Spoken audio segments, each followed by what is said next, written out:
नमस्कार। देश की तमाम फटाफट खबरों में आपका स्वागत है। उत्तराखंड सरकार ने बाहरी राज्यों से आने वाले पर्यटकों के लिए नए नियम जारी किए हैं। राज्य सरकार ने पर्यटकों के लिए कोविड जांच की नेगेटिव रिपोर्ट और 7 दिन होम स्टे में ठहराने वाले प्रतिबंध हटा दिया है। अब कोई भी पर्यटक बिना कोरोना जांच रिपोर्ट के उत्तराखंड घूमने आ सकता है, लेकिन उसे स्मार्ट सिटी देहरादून वेबसाइट पर पंजीकरण करवाना अनिवार्य होगा। नई व्यवस्था 23 सितंबर से लागू हो जाएगी। कृषि बिल को लेकर किसानों का गुस्सा बढ़ता जा रहा है। पश्चिम उत्तर प्रदेश से लेकर हरियाणा और पंजाब में किसान सड़क पर है और बिल को वापस लेने की मांग कर रहे हैं। हरियाणा के पानीपत में दिल्ली कूच कर रहे किसानों पर हरियाणा पुलिस ने आंसू गैस के गोले दागे हैं और पानी की बौछार की गई है। इसके साथ ही किसानों को हिरासत में ले लिया गया है।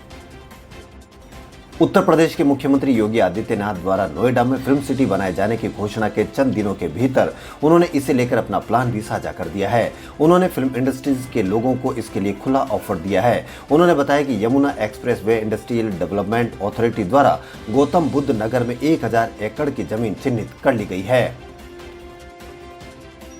कोरोना वायरस संकट काल के बीच शुरू हुआ मानसून सत्र वक्त से पहले ही खत्म हो गया। बुधवार को राज्यसभा को अनिश्चितकालीन के लिए स्थगित कर दिया गया।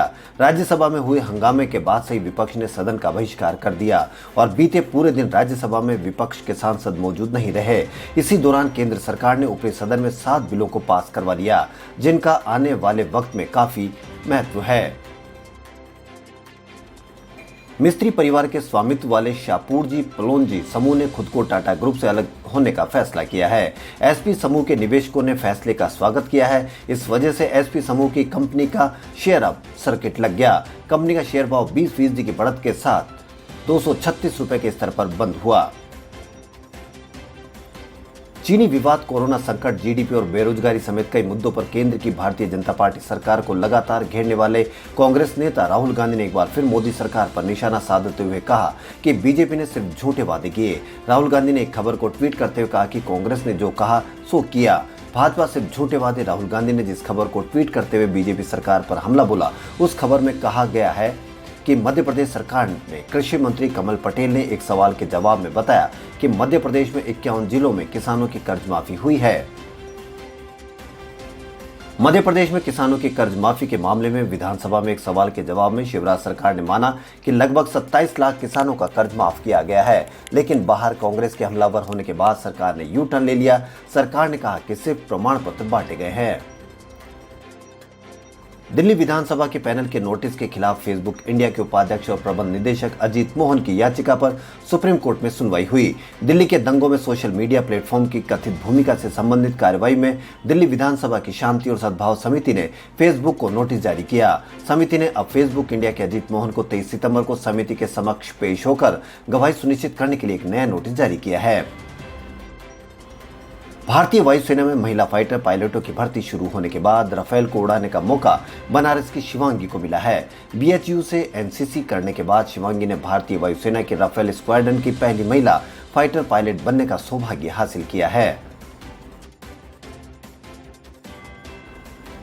सुदर्शन टीवी मामले में सुप्रीम कोर्ट में बुधवार को सुनवाई हुई। केंद्र ने सुदर्शन टीवी को उसके शो बिंदास बोल में यूपीएससी जिहाद के लिए कारण बताओ नोटिस जारी किया है। सॉलिसिटर जनरल तुषार मेहता ने कोर्ट को बताया कि केंद्र ने सुदर्शन न्यूज टीवी को आज 4 पेज का नोटिस जारी किया है। इसमें कहा गया है कि टीवी को प्रोग्राम कोड के उल्लंघन के बारे में 28 सितंबर को शाम 5 बजे पहले एक लिखित सबमिशन देने की आवश्यकता है कि उनके खिलाफ कार्रवाई क्यों नहीं की जानी चाहिए। अगर नोटिस का जवाब नहीं दिया जाता है तो एक पक्षीय निर्णय लिया जाएगा। मुंबई के 2 अस्पतालों में कोविड-19 के लिए बनाई गई ऑक्सफोर्ड कोविशील्ड वैक्सीन का बुधवार से दूसरे और तीसरे चरण का ट्रायल शुरू हो रहा है। एक अधिकारी ने बताया कि किंग एडवर्ड मेमोरियल हॉस्पिटल में बुधवार को ट्रायल शुरू हो गया है और BYL नायर हॉस्पिटल को भी वैक्सीन के क्लिनिकल ट्रायल के लिए अनुमति मिल गई है। आईपीएल 2020 के अंतर्गत आज कोलकाता नाइट राइडर्स और मुंबई इंडियंस के बीच मुकाबला खेला जाएगा। दोनों टीमों में कई धाकड़ प्लेयर हैं। इस लिहाज से क्रिकेट प्रेमियों को रोमांच क्रिकेट देखने की मिलने की पूरी संभावना है। गत विजेता मुंबई इंडियंस की बात करें तो टूर्नामेंट के अपने पहले मैच में उसे हार का सामना करना पड़ा था।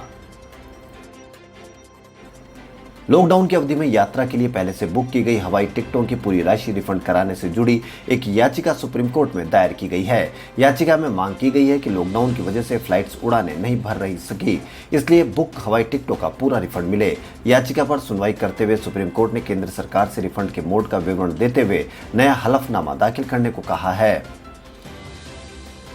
कोरोना वायरस महामारी के साए में आयोजित राज्यसभा का ऐतिहासिक मानसून सत्र बुधवार को अपने निर्धारित समय से करीब 8 दिन पहले अनिश्चितकाल के लिए स्थगित कर दिया गया। छोटी सी अवधि होने के बावजूद सत्र के दौरान 25 विधेयक को पारित किया गया, जबकि हंगामे के कारण 8 विपक्षी सदस्यों का रविवार को शेष सत्र के लिए निलंबित कर दिया गया था। मशहूर टाइम मैगजीन ने 100 प्रभावशाली व्यक्तियों की सूची जारी की है। इस लिस्ट में प्रधानमंत्री नरेंद्र मोदी का नाम शामिल है। पीएम मोदी के अलावा सूची में नागरिकता कानून के खिलाफ दिल्ली के शाहीन बाग में हुए आंदोलन का चेहरा रही 82 साल की बिल्किस बानो को मैगजीन ने विश्व के 100 प्रभावशाली लोगों में शामिल किया है।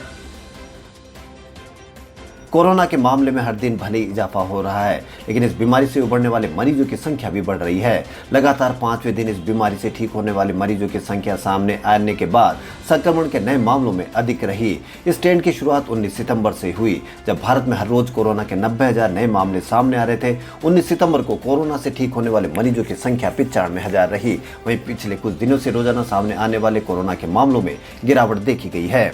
खबरों फिलहाल इतना ही। यदि आपको हमारा चैनल पसंद आए तो लाइक, सब्सक्राइब और शेयर अवश्य करें। धन्यवाद।